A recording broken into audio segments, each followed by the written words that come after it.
Anong masasabi mo sa mga kakalye natin dito sa Pilipinas? Ngayon maayos na kasi dati lubak-lubak eh. Ngayon kung kalye ka, kailan ka uling ginak? Gago!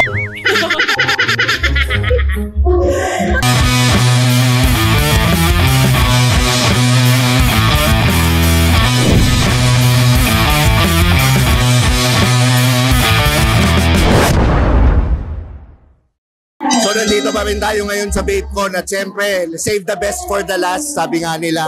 Diba, andito ako sa booth ng ang gandang napaka-class na siyempre ang Ginto.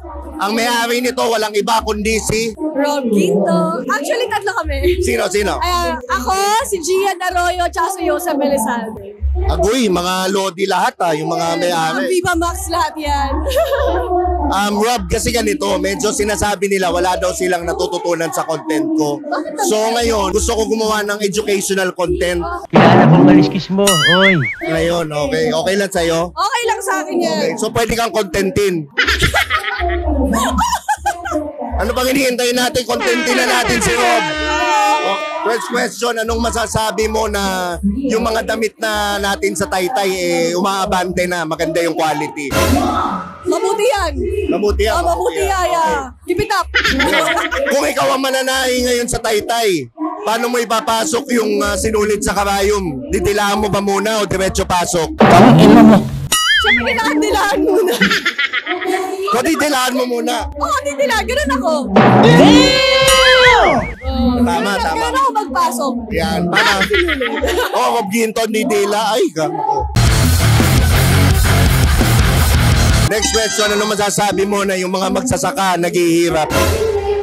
Bakit? Naghihirap kasi walang makain, nag-i-import na ng bigas. Kailangan natin silang tulungan. Kailangan tulungan ng gobyerno yan. Yung magsasaka, ikaw yung lupain. Gaano ka dapat kadalas araruhin? Putang ina yan. Depende sa kaya ng mag-aararo. Okay. Daily, pwede? Pwede, sa una. Sana all. Oo, Sa una. siyempre. Oo. Kasi, siyempre, para mataba yung lupa. Yung lupa. Yan. Tama. Para walang nagugutom na magsasaka. Di ba? Yan naman yung tama. Next question. Anong masasabi mo sa mga kakalye natin dito sa Pilipinas? Ngayon maayos na kasi dati lubak-lubak eh. Okay. Ngayon, kung kalye ka, kailan ka uling gin***ler?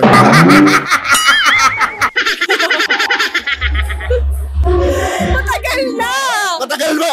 Dati, ilang mo na yan sabi mo, matagal na ngayon, matagal pa din. Wala pang gagawin ko.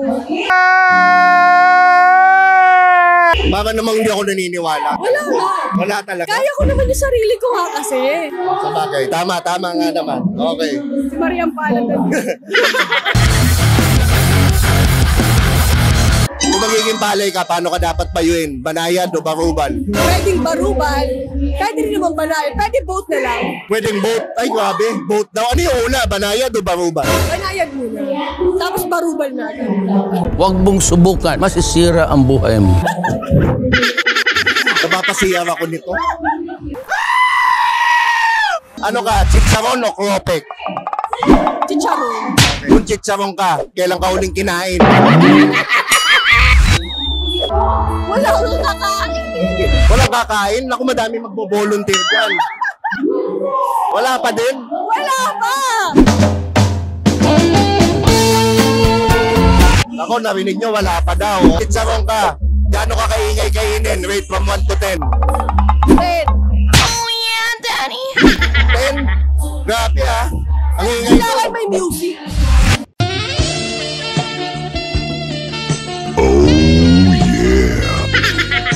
Chicharon ka, di ba? Ginagat ka, ano sasabihin mo?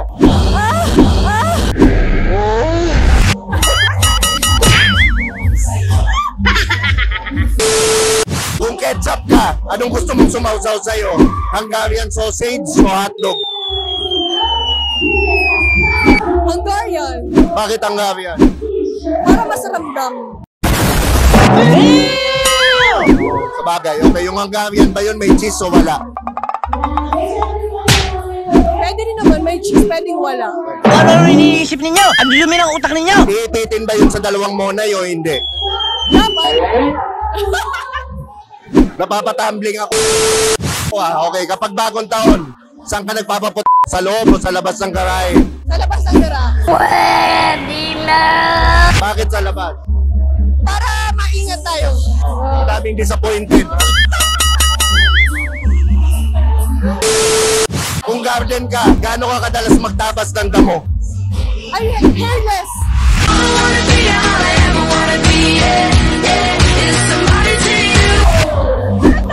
Walang damo. Okay. Yung garden mo ba, mabango mga bulaklak? Oo naman. Ang bango-bango ng bulaklak. Gaano ka bango? Rate from 1 to 10. Tingnan na lang natin. Huwag mong subukan. Bagay. Mahalimuyak. Oo, mahalin mo lang. Tingnan na lang natin. Ayoko na ako magsasabi. Gusto ko malaman nila. That's a great idea. Malaman nila, parang imposible yun. Basta i-rate ko na lang natin. Manood na lang sila ng Viva Max. Yan. Kung manok ka, anong una mong gustong kainin sa'yo? Yung pekta, yung pakpak o yung Anong una mong gustong kainin sa'yo? Yung pakpak o yung breast? Yung pakpak. Bakit pakpak? Depende sa mood ko kasi. Pwede rin breast muna or pakpak. Depende. Ngayon, yung manok, kumakain ka ba ng ng manok? Pag mahal mo. Sana all. Good answer! Good answer! Yan. Kung gunting ka, paano ka bubuka? Malawak o sakto lang? Sakto lang. Di tayo flexible eh. Bakit sakto lang? Madami nadidisappoint. Ay, di todo na natin! Yan. Tama. Todo mo na. So ako, wala na akong tanong, Rob. Promote mo naman yung mga movie mo tsaka itong mo. Ayan guys, maraming salamat. Ayan, gusto ko magpasalamat. Ayan, kay Tio Bray. Ayan, sa pag-i-interview ulit sa akin. Ayan, and especially, ayan, please like our page. Ginto sa Facebook, sa Instagram, ginto.flavors. And syempre, sa social media ko, Rob Ginto. Sa Instagram, RBLY Engine. So dito na nagtatapos ang ating interview. Maraming salamat kay Rob Ginto. Bumili kayo ng Ginto. Ang ganda siya. Napaka-luxury social. Lagi nyo tatandaan ang kasabihan, walang pangit-pangit. Sa titang galit. Rawr!